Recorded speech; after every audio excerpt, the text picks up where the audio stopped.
એકવાર આ રીતે ગાંઠિયા ટામેટાનું શાક બનાવી લીધું હતું. તમે વારંવાર મિત્રો બનાવશો તો આ ગાંઠિયા ટામેટાનું શાક તમે જોઈ શકો છો કેટલું સરસ એવું ને જોતાં જ ખાવાનું મન થઈ જાય એવું આ ગાંઠિયા ટામેટાનું શાક છે. તો ચાલો બનાવીએ.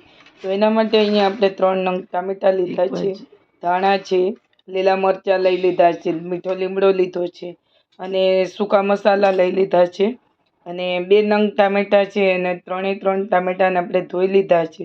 તો ટામેટાને પહેલાં તો આપણે 2 નંગ ટામેટાં લઈ અને એના આ રીતે ઝીણા ઝીણા હું કાપી લઈશ અને ટામેટાને આ રીતે કાપી અને એને અંદર આપણે આ બધું તમે જોઈ શકો છો. ટામેટાનો જે આગળનો ભાગ છે એને આપણે આ કાપી લેવાનો છે અને ટામેટાના આ રીતે આપણે એને ક્રશ કરી દઈશું. તો ટામેટાનું એની સાથે હું લીલા મરચાં પણ ઉમેરી દઉં છું અને સાથે થોડા ધાણા પણ અંદર ઉમેરી દઉં છું આ રીતે કટિંગ કરીને, તાકી જે અને હું બધું જે સાથે જ પીસી લઉં છું. એટલે તમે જો એકવાર મારી રીતે ગાંઠિયા ટામેટાનું શાક કરશો તો ખાવામાં પણ બહુ ટેસ્ટ એવું આવશે અને સાથે આપણે હું ઉમેરી દઈશ લસણ અને થોડું આદું.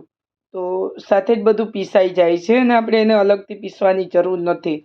અને હું સાથે થોડું મરચું પણ લાલ મરચું ઉમેરી દઉં છું અને થોડું તેલ પણ ઉમેરી દઉં છું, તાકી આપણી ગ્રેવી છે એકદમ ટામેટાની એકદમ શાઇનિંગવાળી બને અને પીસવામાં પણ એકદમ ટેસ્ટ આવે. અને જ્યારે તમે બનાવશો શાક એટલે તમારું એકદમ ઉપર જ તમારું શાઇનિંગવાળી તરી પણ બનશે અને એકદમ શાકનો કલર પણ તમારો એકદમ રેડ જેવો થઈ જશે અને કલરવાળું એકદમ કલર જેવું લાગશે.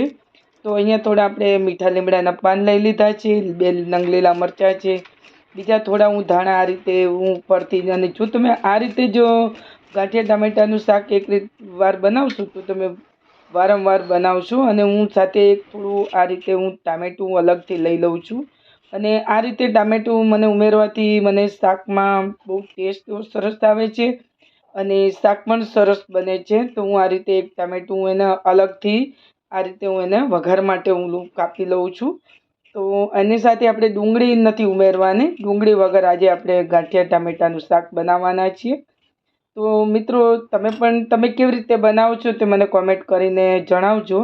તો આ રીતે હું તો આ રીતે શાક બનાવું છું અને તમે કઈ રીતે બનાવો છો તે મને કોમેન્ટમાં લખી જણાવજો. અને હવે આપણે આ રીતે બધા મસાલા તૈયાર કરી લીધા છે અને હવે આ ગાંઠિયા છે અને ગાંઠિયાની જે આપણી રેસિપીમાં આ ગાંઠિયાની રેસિપી તમને મળી જશે. તમે ગીતાની રસોઈને સર્ચ કરશો એટલે તમને આ ગાંઠિયા આપણા રેસિપી તમને મળી જશે. તો હવે આપણે પેન લઈ લીધું છે, પેનમાં મેં થોડું તેલ ઉમેરી દીધું છે.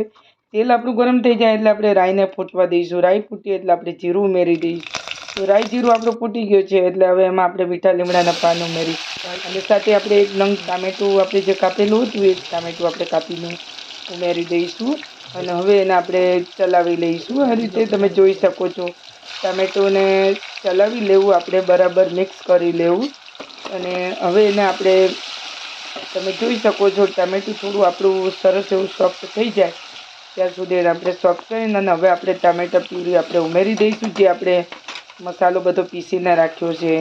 તો હવે આપણે ટામેટાની ગ્રેવી પણ આપણે ઉમેરી દઈશું. એને પણ આપણે તેલ છૂટું પડે ત્યાં સુધી એને આપણે પકાવી લઈશું. આ રીતે તમે જોઈ શકો છો.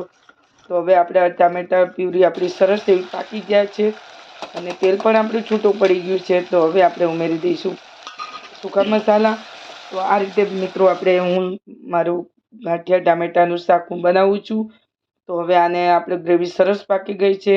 તો હવે આપણે થોડા લીલા મરચાં, કરી પત્તા ઉમેરી દીધા છે અને હવે આપણે થોડું પાણી ઉમેરી દઈશું. તો રસો કરીશું આપણે.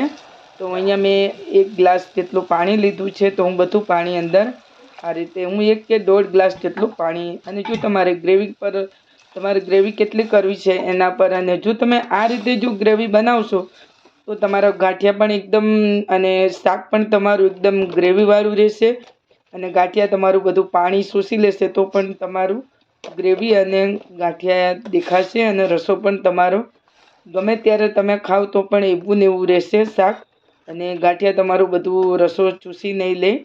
તો આ રીતે મિત્રો તમે જોઈ શકો છો. તો ગ્રેવી આપણી પાકી ગઈ છે. તો આ સમયે આપણે ગાંઠિયા ઉમેરી દઈશું. તો તમે જોઈ શકો છો ગ્રેવી આપણી સરસ બની. તમારે જેટલી ઘટ પાતળી કરવી હોય એ તમારા ઉપર છે. તો આ રીતે મેં ચલાવી લીધું છે, તમે જોઈ શકો છો.